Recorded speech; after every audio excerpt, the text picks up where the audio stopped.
Good morning, everyone. My name is Alan Lucas. My colleague Mauro Inarci and I are here to present the results of a survey commissioned by the Coalition for Dialogue and Negotiations, an NGO. The survey was devised to gauge the attitudes and aspirations of Southern Cameroonians on key aspects of their homeland, and this presentation covers our main findings. Before we start, I'd just like to say that as with any survey, there's potential sample selection bias and the possibility of duplicate responses. We've been through a verification exercise to ensure there are no duplicates, and the sample selection bias has been controlled for in our analysis. As an example, there were fewer responses from women, and so as well as examining the full survey, we've also examined a 50-50 male-female split. So with that done, we'll launch into the main results.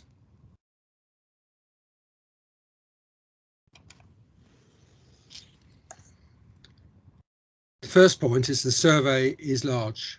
There were 3,749 respondents, and this is probably the largest number of Southern Cameroonians surveyed to date. The majority were from the Cameroon, almost 40%, and the results suggest a strong preference for greater autonomy. 86% of respondents chose full independence as the best form of state to address the root cause of the conflicts. 7% chose a federation and 4% a selected confederation. Only 1% chose the government-sponsored special status. And most respondents prefer a UN-backed body as a best mediator of conflict, 80% of them.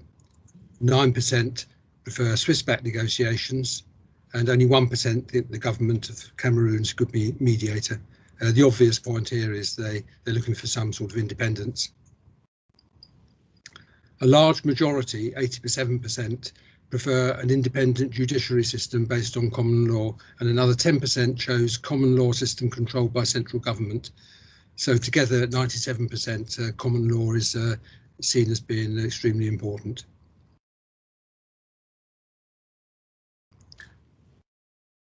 On the education side, the preference was for an Anglo-Saxon educational system. As well as that, many Southern Cameroonians wanted to see a newly developed educational system. There were 38% voted for that, something specific for the situation. And most Southern Cameroonians would like to see their elderly statesmen and women play a more active advisory role. As well as that, they prefer their traditional leaders to serve as custodians of culture and traditions only, as a sizable minority are happy for their chiefs to play a more active role in local admin, so long as they're exempted from political parties. 95% of the Southern Cameroonians rejected the CFA as their currency, while 96% don't recommend the gendarmes as security officers, and 80% of those preferred locally versus centrally controlled police forces. So these trends are steady across all the variables we've examined, in particular gender, age groups and level of education. There are no major differences after adjusting for the gender imbalance, for example, and the same with the others. A deeper statistical analysis showed that the form of state was highly correlated with citizens' preferences for their ideal system of law, economy, education and security. And in fact, those who prefer an independent judiciary system or reject the franc CFA or prefer an Anglo-Saxon educational system or reject the gendarmes, they all tend to prefer independence. So they're the main findings. We'll look a bit further now. Most respondents were from the Cameroon, living in the Cameroon, that is, and the second largest set of respondents were those from the USA. I think it was noted that there was a survey done, I believe, in 2019 by Cardinal Christian Toomey, which had 1,000 respondents. Here at 3,749, we've got sufficient to do some deeper analysis and to get some results which are quite compelling.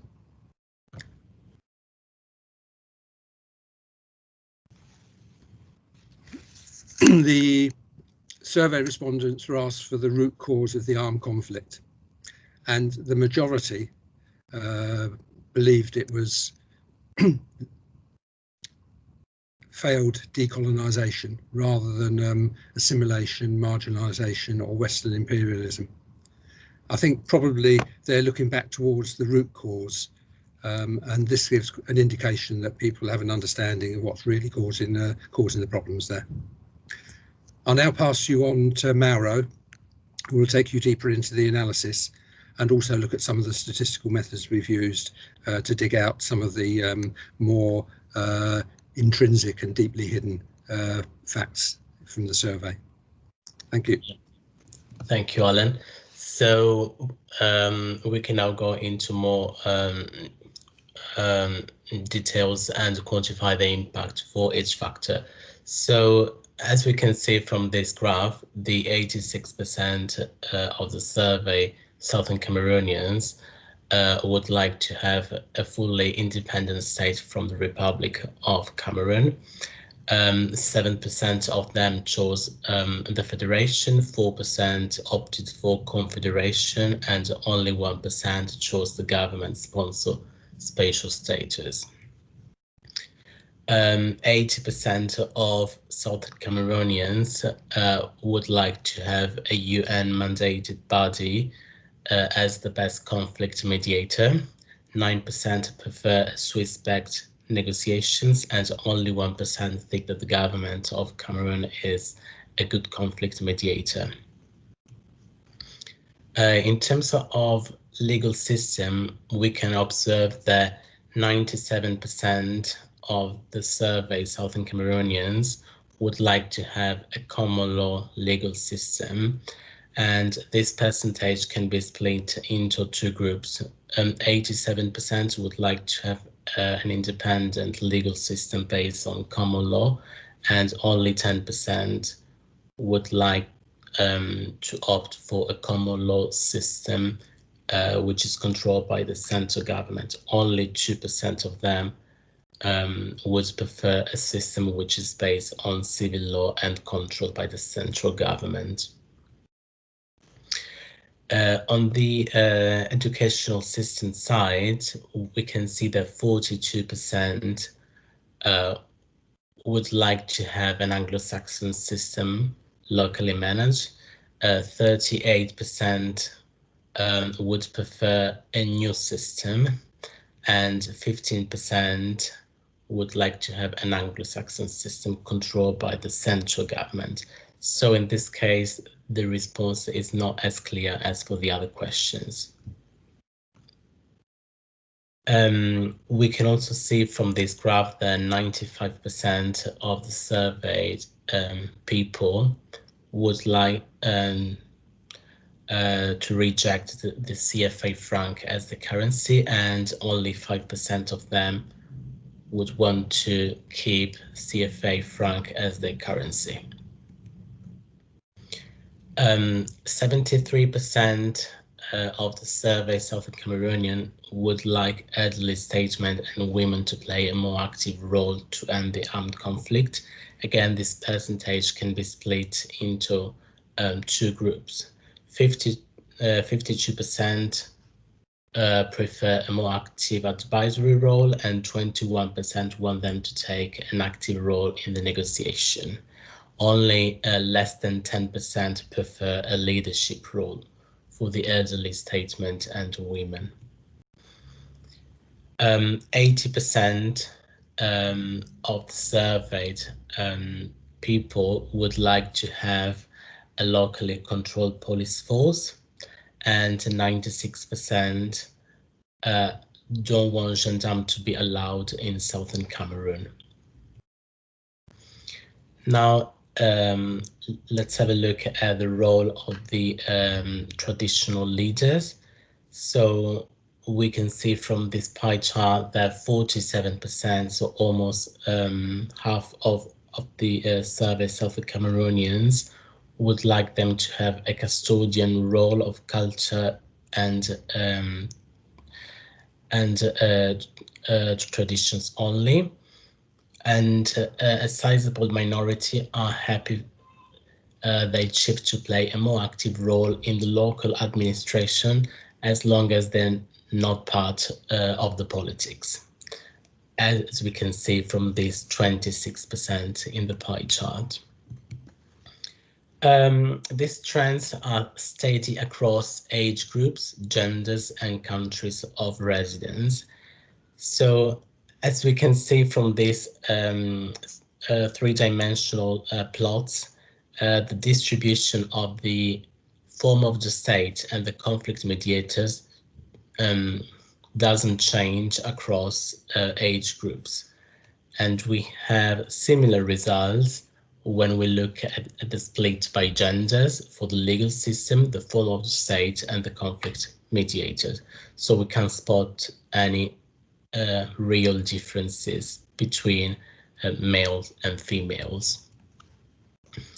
These trends are steady also for the country of living, as we said before, so we can't see really any difference when we look at the form of the state and the legal system by country. These results have been validated with a multivariate multiple correspondence analysis. So this technique aims to reduce the dimensionality of the factor and capture the key drivers.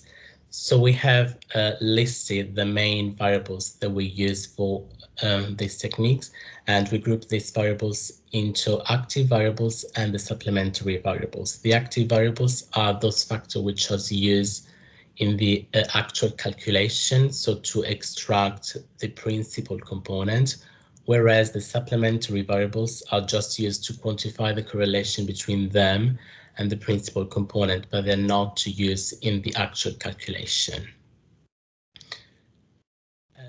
As we can see from this graph, so on the x-axis we have the first dimension, namely the principal component, so the first principal component, and on the y-axis we have the second dimension, the second principal component. We have highlighted three groups.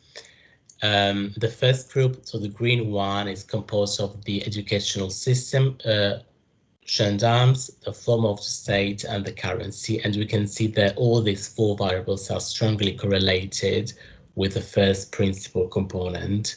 Whereas if we look at the red group, which is composed of the elderly statesmen and women and the traditional authorities, they are quite related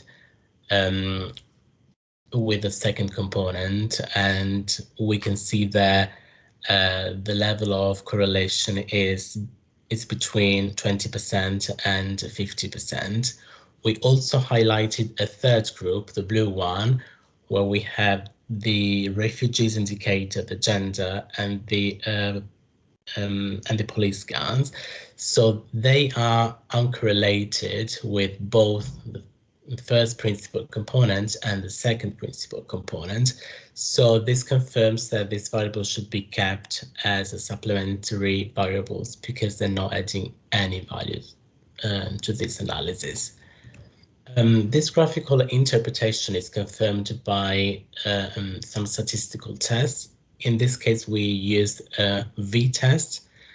In this slide, we have two tables, one for the first component and the second one for the second component. And we've shown both the p-values and the R-square. So the higher the R-square, the stronger the correlation between the factor and the component. As we can see from the first table, the first principal component is strongly correlated with the form of the state, the currency, gendarmes, the educational system, and the legal system. This means that the first component is capturing the organizational preferences, whereas the second component is capturing the the role of the key players. So the role of the elderly statesmen and women, and the role of the traditional authorities. We can see that the p-values are almost zero, and this means that these variables are really correlated with these principal components. So I would like now to you, Alan, to say something about the key conclusion. Thank you very much, Mauro. The results here clearly indicate to us in an unambiguous fashion that there's a strong preference for greater autonomy amongst the Southern Cameroonians. This survey was large, a large number of respondees. We can be confident in the results, and it's probably, out of the surveys I've seen, the one that is the clearest in its indications. This is expressed in the choices here for the form of state, the legal system, the educational system, and security. So greater autonomy is point number one, crucial. Point number two, the trends are robust across multiple segments of society.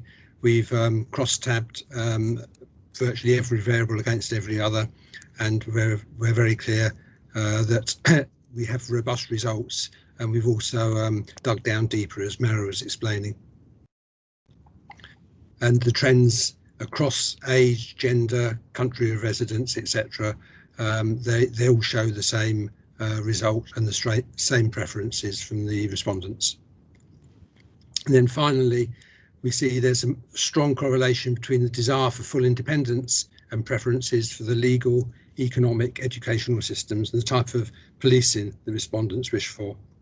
So one overriding result here then is a search for greater autonomy, and that's come out from all aspects of the survey, and mainly from all the respondents, in fact, however they're examined.